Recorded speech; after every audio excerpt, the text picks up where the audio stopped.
I got this next game. This is a Big 12 matchup. TCU, Baylor. Okay, Baylor, they're ranked. I got it. You know, they're coming off the tough loss to Texas. They're going to want to get back on track this week. TCU just really hasn't been anything like what I thought they would be this year and where their preseason rank was for them. So this is a big game for TCU. Baylor should bounce back in this game. I'm taking TCU to get the big win in this game. How do you see it? I'm gonna disagree with you again. Okay. This game's at 3:30 Eastern on Fox. You know, this rivalry was like a meteor. You know, it was one of the biggest games for a couple of years, and since then has lost its luster. It's, of course, still important in the Big 12 title race, at least for the Bears. You know, TCU has surprisingly stumbled to a 4-4 start with, you know, mediocre defense, followed by a mediocre offense in October. You got Foster Sawyer now pushing Kenny Hill for playing time at quarterback.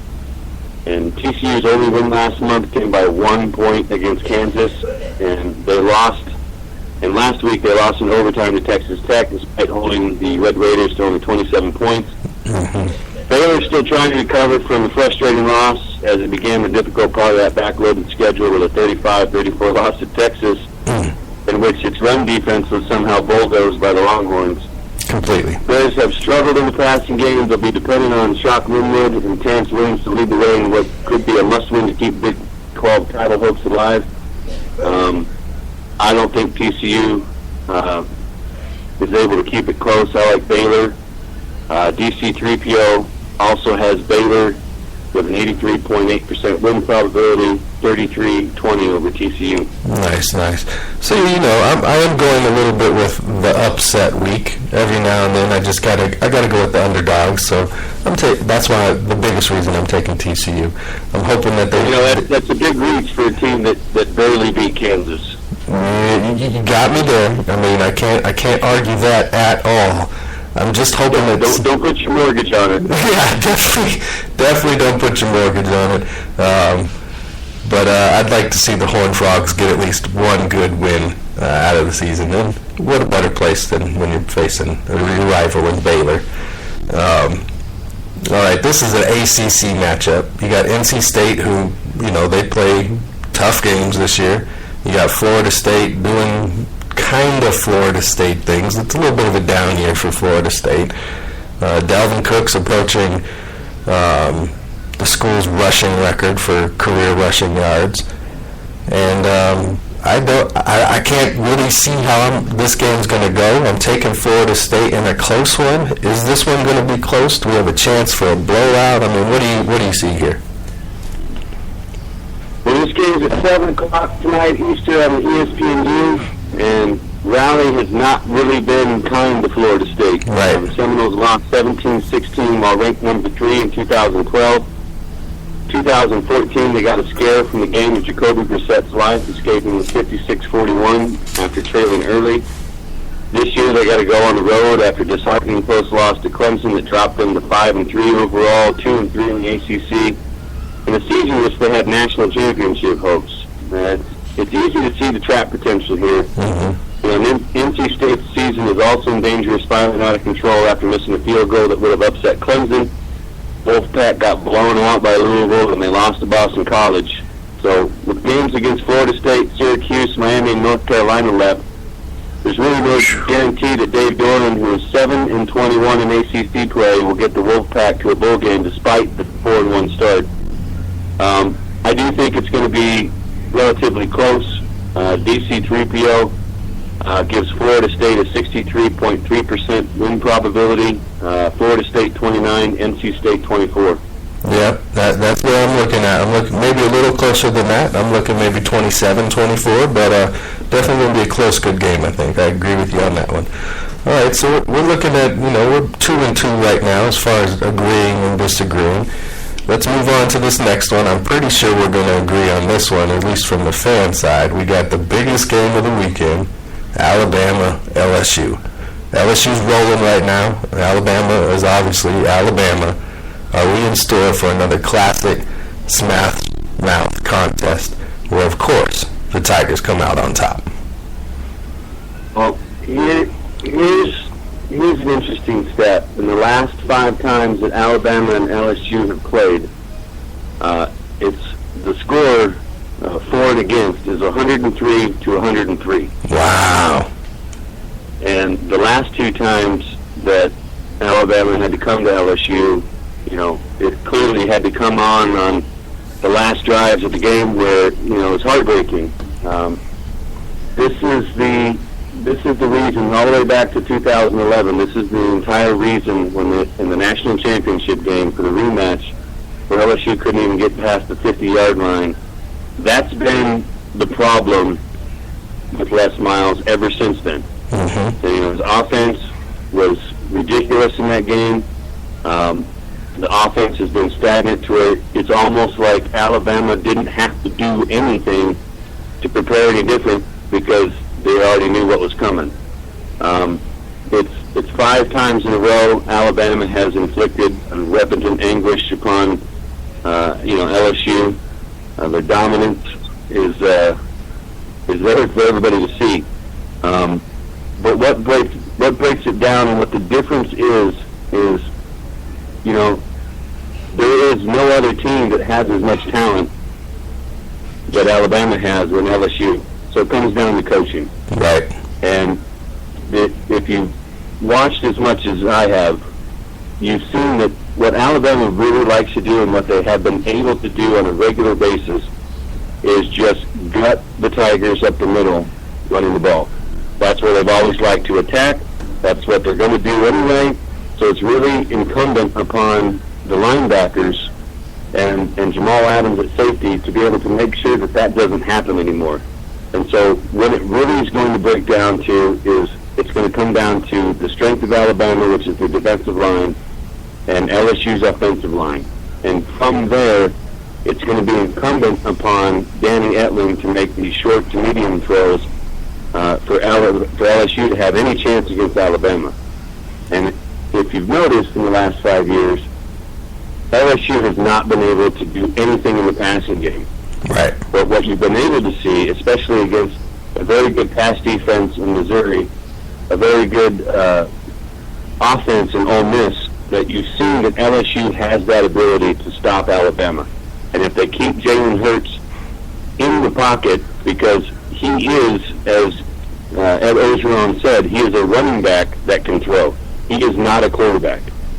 And Alabama has not faced the defense that LSU has, much in the same way that LSU's offense has not yet faced Alabama's defense. But the bigger key is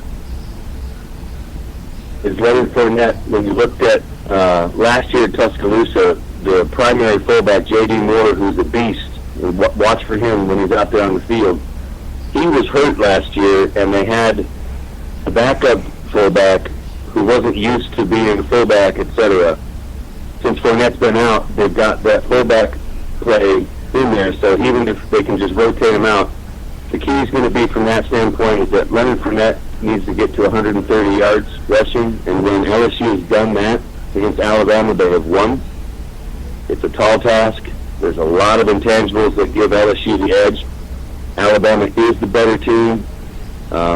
You've got the loss of Mike the Tiger this year. Mm-hmm. You've got the firing of Les Miles. It's at home. Apparently, some Alabama hillbillies broke into the stadium and scratched the eye of the Tiger on the field. This is going to be a game that's just going to blow up with emotion. I don't think, even though I want it to happen, I don't think LSU can win, just because there's too many of the things that are undecided. I do think it'll be close, only if they can maintain their emotion. Otherwise, they could be burnt out in the first 5 minutes and get steamrolled. I disagree with DC3PO, who has Alabama at an 80.1% win probability and says Alabama wins 29-15. I think it's going to be a lot closer than that. I definitely see this one being closer. Saban-led teams every now and then for a big contest, more so in the regular season than it's happened, in the playoffs or bowl games. Every now and then, I don't know if they're too hyped, if it's the emotion thing where they get burnt out like you were alluding to, but they have this way of every now and then for a big game, not showing up with 100% focus, and I have a feeling that might be this week. Here's the other intangible that's on there. There's only a handful of redshirt seniors that have any idea what it's like to beat Alabama. There's an entire recruiting class that has no idea. And in that context, it's in Death Valley, it's on Saturday night, and just like Dracula, LSU is better at night. That is true. It's going to be a fun one. Everybody tune in. I definitely see this being closer than a lot of people think it's going to be. This next game, I got this next game going to overtime. I definitely have this next game being closer than I think most people will. Ohio State versus Nebraska, both top 10 teams. Who would have seen, Nebraska top 10? I didn't see that at the beginning of the season. Ohio State, we all know what their aspirations are every season right now under Urban Meyer with the talent they have. They're trying to stay alive. Obviously, they're on the outside looking in right now. And like I said, I'm taking Nebraska in overtime to win this game over the Buckeyes. You can go ahead and tell me I'm wrong now. You were putting it out there on that sleeve for everybody to see that heart of yours. I'm doing it. After going undefeated against an easy first-half schedule, Nebraska finally ran into its first obstacle last week, needing to play a night game at Camp Randall against a tough Wisconsin team. The Cornhuskers staged a late comeback to force overtime, but they still couldn't pull out that win. Not to mention, I don't know if there's that police report was filed on that mugging in Westerkamp or not, but there probably should be. Probably. Ohio State's had plenty of issues lately also, passing struggles to win over Indiana in OT, or an OT win in Wisconsin, the loss at Penn State, 4-point win versus Northwestern. It's still a very talented team. The Buckeyes haven't always clicked on offense, but even if it doesn't find rhythm again, their defense is disruptive and opportunistic. Could cause a lot of problems for Tommy Armstrong, who seems like he's been there for 10 years. Right. If Ohio State's defense can force a few turnovers, if it's ground attack led by J.T. Barrett, Mike Weber, and Curtis Samuel, they may be able to take over the game and keep the Buckeyes in the playoff hunt with another victory. I think Ohio State is the better team. I know Nebraska has a lot of emotion, but I almost think that they're a paper tiger in terms of what their record is, that now that they're in the meat of their schedule, I don't know if they really are that good, but we're going to definitely find out how good they might be, even at a loss. DC3PO has a win probability at 88.8% for Ohio State, 34, Nebraska 15, and that'll be the ABC night game.